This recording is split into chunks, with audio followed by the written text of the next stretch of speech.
हामीले the non crossing rule पढ्छौँ। Non CROSSING non crossing rule. Non crossing rule अब rule हो के भन्दा क्रस नहुने रुल। हेर्दाखेरि त्यस्तै छ हैन। अब सिमिलरली त्यस्तै क्रस हुन्न भन्ने कुरा चाहिँ यसले चाहिँ देखाउने हो। भनेको वेभ फंक्सनहरू एक आपसमा क्रस हुँदैनन्, तिनीहरूको इनर्जी अफ वेभ फंक्सन चाहिँ क्रस हुँदैनन् भन्ने कुरालाई यसलाई सो गर्नलाई हाम्रो यो नन क्रसिङ रुल आएको हो। अब कुनै पनि दुईटा सेम सिमेट्री भएका कर्भ्सहरू चाहिँ सेम सिमेट्री कुनै पनि इलेक्ट्रोनिक स्टेटमा भएका इलेक्ट्रोनिक स्टेटको सेम सिमेट्री छ भने तिनीहरू एक आपसमा सेम सिमेट्री भए तापनि तिनीहरू क्रस गर्दैनन्, तर तिनीहरूले चाहिँ एक आपसबाट चाहिँ रिपेल हुन्छन् भन्ने कुरा हो। यसलाई कसरी लेख्ने भन्दा when TW2 wave function चाहिँ when two wave function are combined to form a new wave function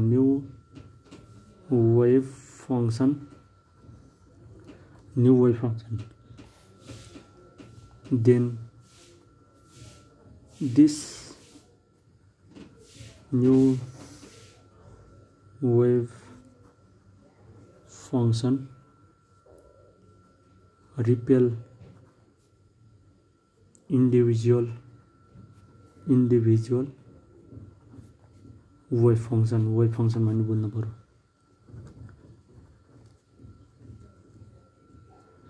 भनेको मतलब चाहिँ पोटेन्शियल इनर्जी कर्भ हुन्छ नि, कुनै पनि इनर्जी कर्भहरू चाहिँ म्युचुअली रिपल्सन हुन्छन्। So it means that the energy curve generated by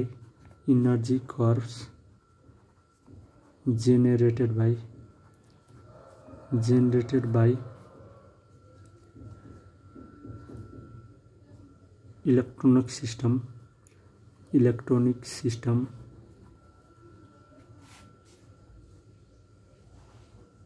mutually repels each other लाई चाहिँ म्युचुअली रिपेल गर्छन्।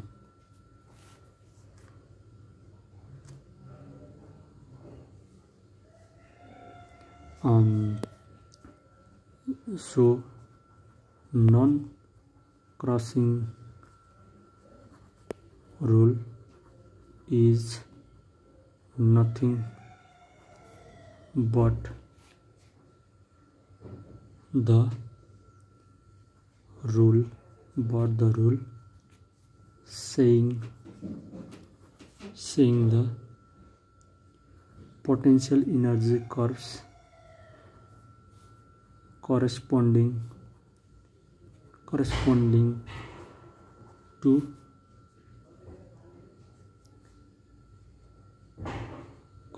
the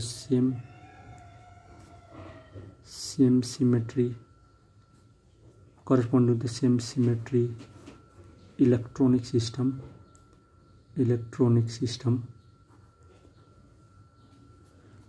nothing but the rule saying that potential to the same symmetry electronic system not able to cross each other.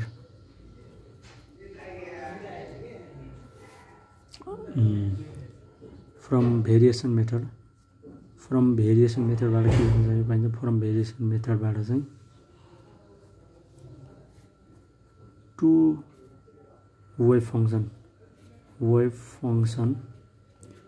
phi1 and phi2 are taken in separately normalized then S11 is equal to S22 is equal to 1 हुन्छ। Energy निकाल्न थाहा छ। इनर्जीको formula E भनेको चाहिँ phi1 H phi1 d tau n phi1 square d tau is equal to यसलाई हामीले चाहिँ के भन्छ हामीले h11 अपन यसलाई s11 यसलाई हामीले 1 हुन्छ यो इनर्जी अफ सिस्टम।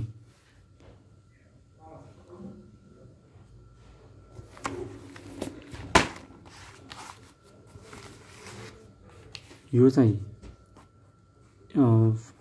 phi1 को लागि फर अब हामीले फर phi2 को लागि पनि के हुन्छ भन्दा phi2 d tau upon phi2 square d tau यसलाई हामीले s22 upon s22 is equal to 1 लेख्न पाउँछौँ।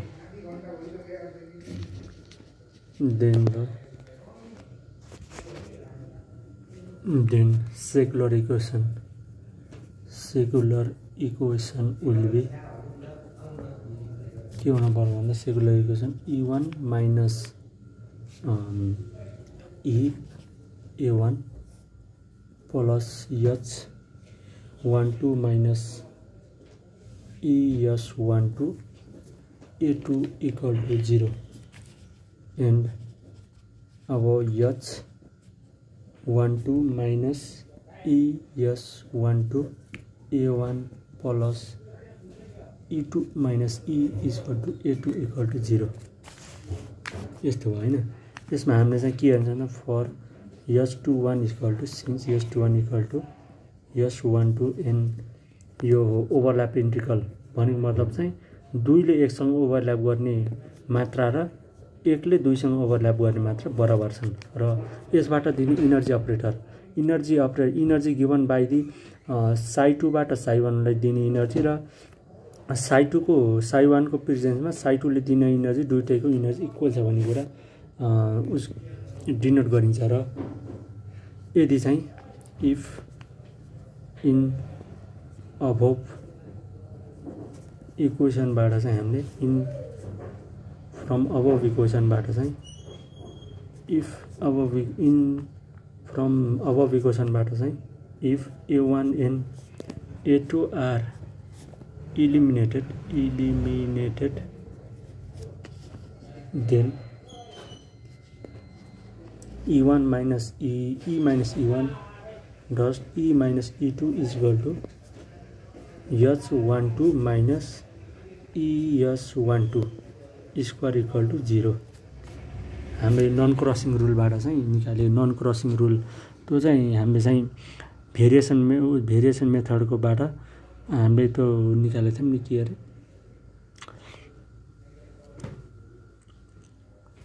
सेकुलर इक्वेसनबाट चाहिँ हामीले यो डिराइभ गर्यौँ माथिको सेकुलर इक्वेसनलाई यो फर्ममा ट्रान्सफर्म गर्यौँ। यदि चाहिँ हामीले यो कन्सिडर गर्यौँ भने मात्र लेख्न पाउँछौँ।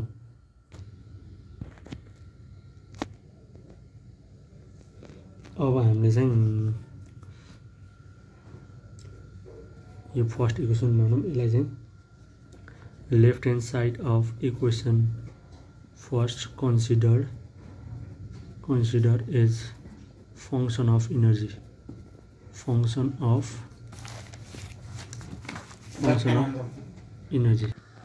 अब यहाँ फंक्शन अफ इनर्जी भनिन्छ हैन। फंक्शन अफ इनर्जी यसलाई चाहिँ हामीले FE भनेर डिनोट गर्छौं। फर E1 इज E2 छ अरे एज shown in below भनेको यो अबभ इक्वेसन भनेको चाहिँ यसलाई चाहिँ हामीले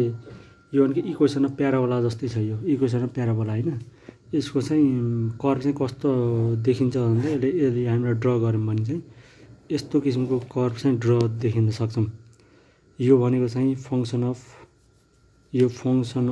E हो कर्व हैन। यो भनेको y एक्सिस यो भनेको x एक्सिस हो। x एक्सिसमा इनर्जी छ हाम्रो E1 चाहिँ E2 चाहिँ E1 भन्दा बढी छ भने यो E2 हुने भयो यो E1 हुने भयो। यहाँ चाहिँ के हुन्छ भन्दा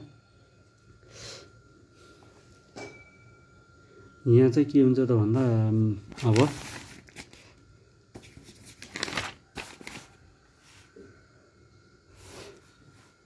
यो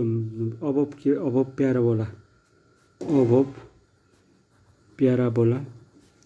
प्याराबोला ऑर्डिनेट अर्डिनेट भनेको y हैज पोजिटिभ भ्यालु छ।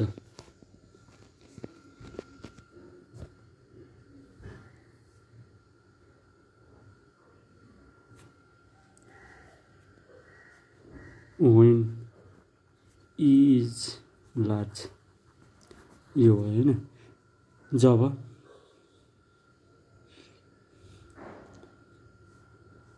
f को भ्यालु चाहिँ कहाँ 0 हुन्छ, f इक्वल टु 0 कुन पोजिसनमा हुन्छ भन्दा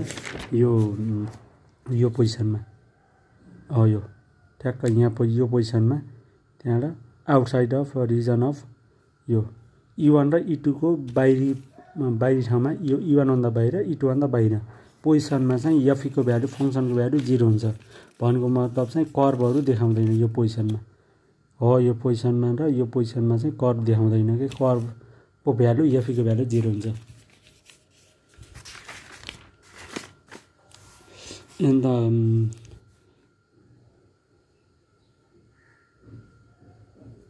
the f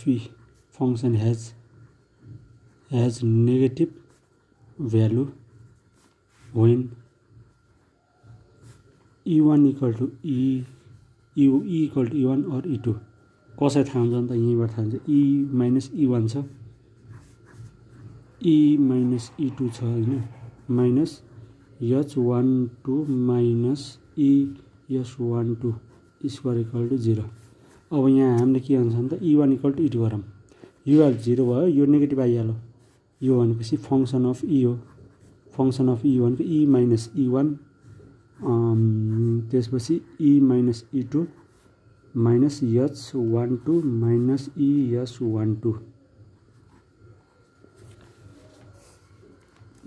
अब e को भ्यालु e1 राख्दिउँ भन्दा 0, अब e को भ्यालु e2 राख्दिउँ, यो पनि 0 भने यो टर्ममा त यो टर्ममा यहाँ अगाडि नेगेटिभ साइन छ, यताको भ्यालु जति पोजिटिभ आए पनि हामीले स्क्वायर हुँदा पोजिटिभ हुन्छ, तर नेगेटिभ अगाडि माइनस भएपछि यो नेगेटिभ भ्यालु आउनुभयो। If e equal to e1 और e इक्वल टु e2 हुँदा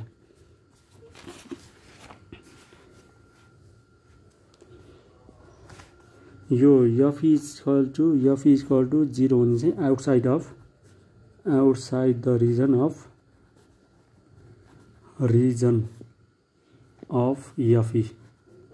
f कर्भको रिजनमा। त्यसपछि हामीले के देख्न सकिन्छ भन्दा त्यस कारणले गर्दाखेरि इनर्जीको भ्यालु चाहिँ f को भ्यालु चाहिँ f is quite independent of the magnitude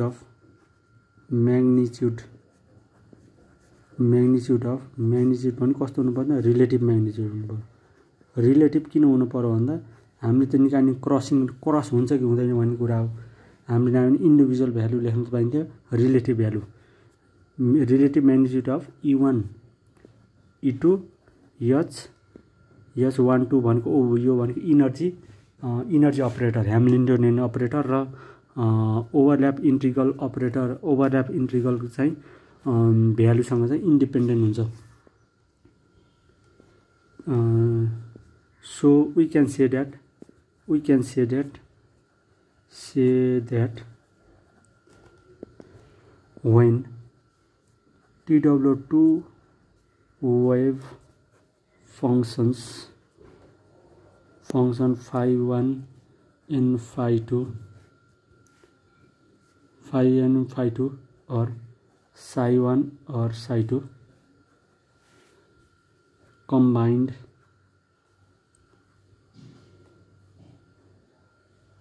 when two or more functions combined to give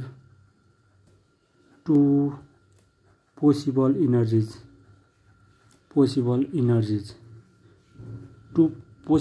भनेको डिफरेन्ट इनर्जी दिने सम्भावना भयो। अब यसमध्ये कुनै एउटा इनर्जी चाहिँ between two energy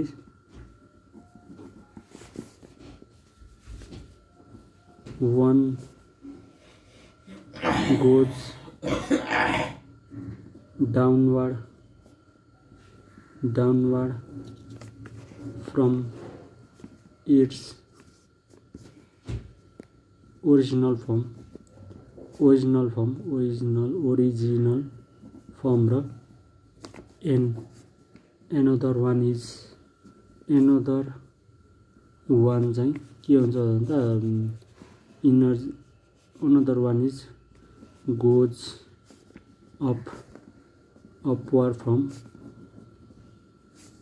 its original energy curve यो चाहिँ हामीले कसरी एप्लाई गर्न सक्छौं हामीले चाहिँ डायटोमिक मोलिकुलमा एप्लाई गर्न सक्छौं अब हामीले चाहिँ एउटा क्वेशन आउन सक्छ के भन्दा पनि क्वेशन चाहिँ के हुन सक्छ भन्दा हाउ नन क्रसिङ रुल यो अबअप छ नि यो अपवर्ड र डाउनवर्ड भन्ने कुरा चाहिँ हामीले केबाट प्रुफ गर्न सक्छौं भन्दा डायटोमिक मोलिकुलको रेफरेन्सबाट rule in explain how non crossing rule can be applied in explaining diatomic molecule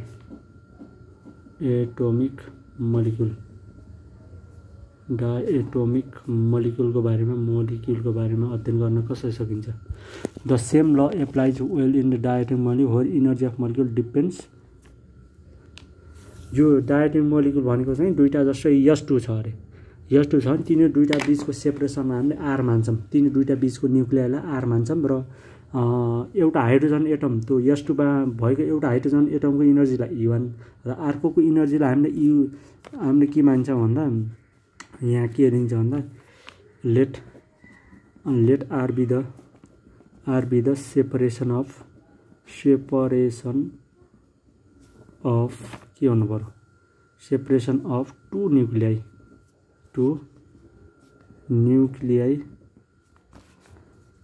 of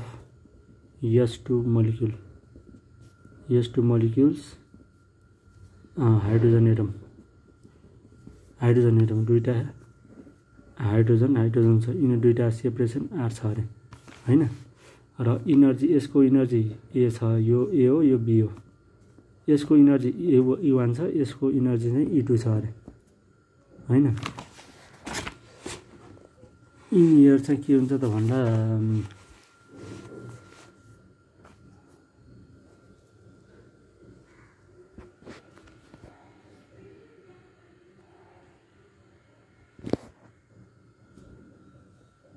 अब यहाँ के हुन्छ भन्दा यसबाट दिने एउटा psi1 हो यसले दिने एउटा वेभ फंक्सन psi2 हो यसरी लेखिन्छ अब यिनीहरु दुईटाबाट कम्बाइन हुन्छन् कम्बाइन भएर दिने गिभ कम्बाइन हुन सक्छन् कम्बाइन अर क्रस भएर गिभ इनर्जी हुन्छ इनर्जी दिन्छन् यिनीहरु कम्बिनेसन अब जस्तै psi1 को प्रेजेन्समा psi1 लाई psi2 ले गर्दा चाहिँ एउटा इनर्जी निक्लिन्छ अरे हैन यो भनेको इनर्जी E1 हो त्यसपछि psi2 को बीचमा निक्लिने इनर्जी E2 हो हैन अब E1 र E2 चाहिँ यिनीहरुको कर्व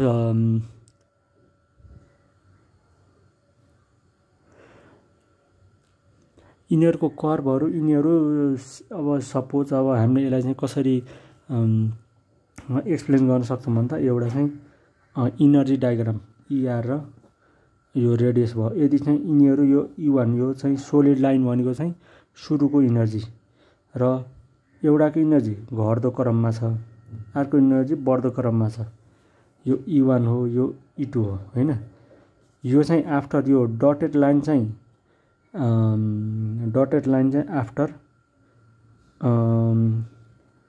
आफ्टर कम्बिनेसन गर्ने भयो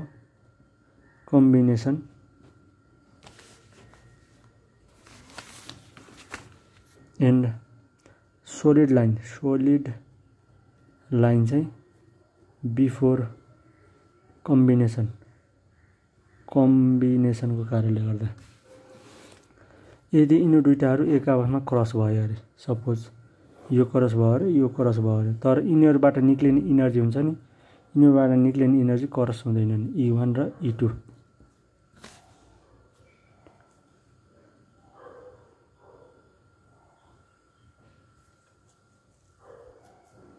यो चाहिँ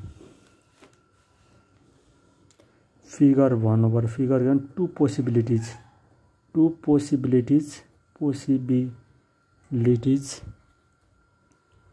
इन नन क्रसिङ रुलका दुईटा रुल भयो हैन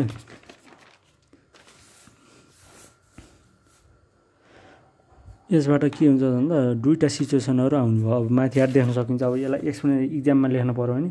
E1 भनेको before combination E1 and E2 are before solid E1 and E2 are before combination and dotted are the after the combination भनेको एउटा चाहिँ अपवर्ड अरे जान्छ हैन एउटा चाहिँ डाउनवर्ड जान्छ यहाँ पनि के भयो भन्दा यदि चाहिँ यिनीहरुको कर्वहरु यो ER हो ER भर्सेस यो R हो हैन यो चाहिँ आर यिनीहरुको प्लट गर्दाखेरि चाहिँ यिनीहरुको इनर्जी चाहिँ यिनीहरुको कर्व इनर्जी कर्व चाहिँ क्रस भयो अरे यस्तो हाम्रो कसरी इनर्जी कर्व यसलाई चाहिँ कसरी लेख्न सकिन्छ भन्दा when the energy curve CURV curve of E1 and E2 cross one another, the energies of the combination never cross. Combination can never cross. यो चाहिँ किन क्रस गर्दैन भन्ने कुरा चाहिँ बुझ्यो इनर्जी भनेको मतलब चाहिँ जस्तै एउटा हाइड्रोजन छ एउटा हाइड्रोजन एटम छ र अर्को हाइड्रोजन एटम छ दुईटाको कम्बिनेसनबाट एउटा हाइड्रोजन एटममा भएका इलेक्ट्रोन र न्यूक्लियसमा चाहिँ केही परिवर्तन भएर एउटा इनर्जी निक्लियो र सिमिलरली चाहिँ अर्को हाइड्रोजन एटम बी भन्ने हाइड्रोजन एटममा चाहिँ त्यसमा भएका इलेक्ट्रोन र न्यूक्लियसमा केही परिवर्तन आयो र तिनीहरुबाट आएको इनर्जी चाहिँ क्रस हुँदैन तिनीहरुको इन्डिभिजुअल इनर्जी चाहिँ क्रस हुन्छ तर क्रस भए तापनि इन्डिभिजुअल इनर्जी क्रस भए तापनि तिनीहरुको कम्बिनेसन भइसकेपछि आउने इनर्जी चाहिँ क्रस हुँदैन भन्ने कुरा हो can never cross each other cross on another त्यसपछि के हुन्छ त भन्दा